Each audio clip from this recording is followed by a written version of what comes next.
కీర్తనల గ్రంథము మొదటి యొక్క అధ్యాయం నుండి మనం కొన్ని మాటలు చదువుకుందాం.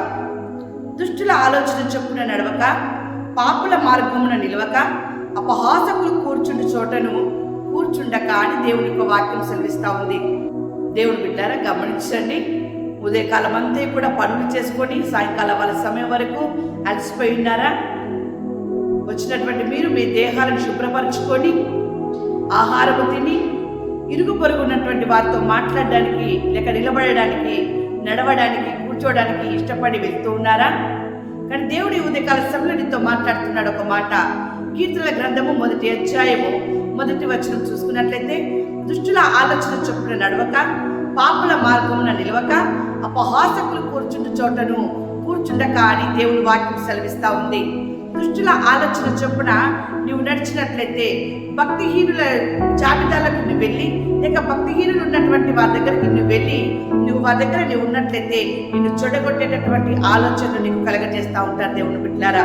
అదే కాకుండా నువ్వు ఎక్కడ నిలవాలి, ఎక్కడ నిలవకూడదు అనేటటువంటి స్థితిలో నువ్వు ఆలోచన చేసినట్లయితే, నీవు దేవుని యొక్క మాటల యందు దృష్టి నిలిపినట్లయితే, నువ్వు చేసిన కష్టార్జితము అనుభవించే బిడ్డగా ఉంటావు.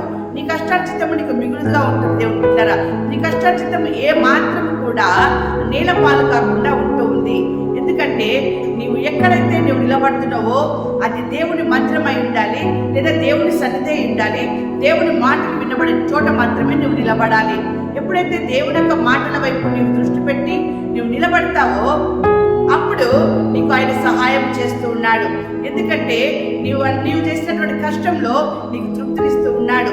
ఎందుకంటే దేవుని బిడ్డను గమనించండి, బండ మీద కట్టబడినటువంటి ఇల్లు వలె నీ ఇల్లు ఉంటుందంట. అదే రీతిగా మనం చూసుకున్నట్లయితే, అపహాసకులు కూర్చుండే చోటను కూర్చుండక. దేవుని బిడ్డను గమనించండి. అపహాసకులు అంటే వ్యర్థమైన మాటలు మాట్లాడుతూ ఉంటారు, ఇష్టానుసారమైనటువంటి మాటలు, సరసోక్తులు, ఇంకా ఏవో మాటలు మాట్లాడుతూ ఉంటారు. అలాంటి వారి దగ్గర కూర్చోవద్దు అని చెప్పేసి అని దేవుడు చెప్తూ ఉన్నాడు. అలాంటి మాటలు, అపవిత్రమైనటువంటి మాటలు, అపవిత్రమైనటువంటి జోకులు, అపవిత్రమైనటువంటి సరసోక్తుల వలన నీకు ఆ యొక్క అపవిత్రత అంటుకుంటుంది. కనుక అలా ఉండకుండా దేవుని యొక్క వాక్యం ఏ రీతిగా ఉంటుందంటే, దేవుని బిడ్డను గమనించండి. యెహోవా ధర్మశాస్త్రమునందు ఆనందించుచు దివారాత్రము దానిని ధ్యానించువాడు ధన్యుడు.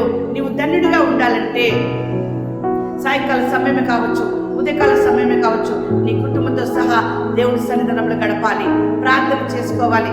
అపహాసకు కూర్చుంటే చోట కూర్చోకూడదు, దుష్టుల ఆలోచన చొప్పున నడవకూడదు. దేవుని బిడ్డరా, ఎక్కడ పడితే అక్కడ మనము ఉండకుండా దేవుడి సన్నిధానంలో నడిచిన వారిగా, దేవుని సన్నిధానంలో నిల్చున్న వారిగా, దేవుని సన్నిధానంలో కూర్చున్న వారిగా మీ కుటుంబము మీరు ఉన్నట్లయితే దేవుడు మిమ్మల్ని ఆశీర్వదిస్తున్నాడు. మీరు ధన్యులు అని చెప్పేసి మాట్లాడుతున్నాడు. ఎందుకంటే అతను నీటి కాలవల ఎవరు నాటబడినదై ఆకు వాడక తన కాలమందు ఫలమిచ్చు చెట్టు వలె నుండును. అతను చేయనదంతా కూడా సఫలమగునంట. దేవుని సన్నిధానంలో కూర్చొని, దేవుని సన్నిధానంలో నిలబడి, దేవుని సన్నిధానంలో నీవు జీవించిన బిడ్డగా ఉన్నట్లయితే నీ కష్టార్జితము నువ్వు అనుభవిస్తావంట. నువ్వు ఏ పని అయితే చేస్తున్నావో ఆ పని సఫలమైతా ఉంది. నీకు అది మిగులుడు దేవుడు చేస్తున్నాడు. ఎలాంటి ఆపద రాకుండా, ఎలాంటి ఇబ్బంది రాకుండా, ఎలాంటి కరువు రాకుండా సమృద్ధిలో దేవుడు నిన్ను ఉంచుతున్నాడు. కనుక నీ నడక, నీ ఆలోచన, నీ కూర్చునే విధానము ఎక్కడ ఉంది, ఎక్కడ కూర్చుంటున్నావు, ఎక్కడ నిలబడుతున్నావు, ఎక్కడ నడుస్తున్నావు అని నువ్వు ఆలోచన చేసి దేవుని యొక్క మార్గంలో నువ్వు నడిచినట్లయితే, దేవుని యొక్క మాటల వైపు నీ ఆలోచన తిప్పినట్లయితే, దేవుని యొక్క చోటనే నువ్వు కూర్చున్నట్లయితే, నీ కుటుంబ సమేతంగా కూర్చొని దేవుని ఆహ్వానించి కుటుంబ ప్రార్థన నువ్వు చేసి దేవుని సన్నిధిలో మొరపెట్టినట్లయితే ఆ రీతిగా దేవుడు నిన్ను ఆశీర్వదించబోతున్నాడు. ఆకు వాడక తన కాలమందు ఫలమిచ్చు చెట్టు వలె పచ్చనిటువంటి స్థితిని, మంచి అభివృద్ధికరమైనటువంటి స్థితిని, మంచి ఆశీర్వాదమైనటువంటి స్థితిని ఆయన దేవుడు నీకు ఇస్తున్నాడు. దేవుని బిడ్డరా, అలాగున ఉండి దేవుడికి ఒక మంచి అద్భుత కార్యం చెబుతాడు. దుష్టులు అలాగున ఉండకుండా గాలికి చెదరగొట్టు పొట్టు వలె ఉంటున్నట్ట. నీవు నీతిమంతుల సభలో ఉంటావా?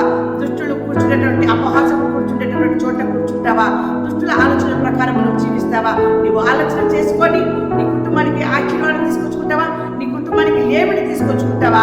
నువ్వు ఆలోచన చేసుకో. దేవుని బిడ్డరా, దేవుని మాటల వైపు నువ్వు చెవి పెట్టి, దేవుని మాటలను విని, దేవుని మాటలు గ్రహించి, ఏ మాటల ప్రకారం నేను ఉంటే దేవుడు నన్ను ఆశీర్వదిస్తాడో అని నువ్వు అదే మాటలు ఆలోచన చేసి ఆ మాటల ప్రకారం నువ్వు జీవించినట్లయితే ఆకు వాడక తన కాలమందు ఫలమిచ్చే చెట్టు వలె పచ్చగా సమృద్ధి అయిన ఆశీర్వాదములు దేవుడు నిన్ను నీ కుటుంబం కుటుంబాన్ని దీవించునుగాక. ఆమేన్.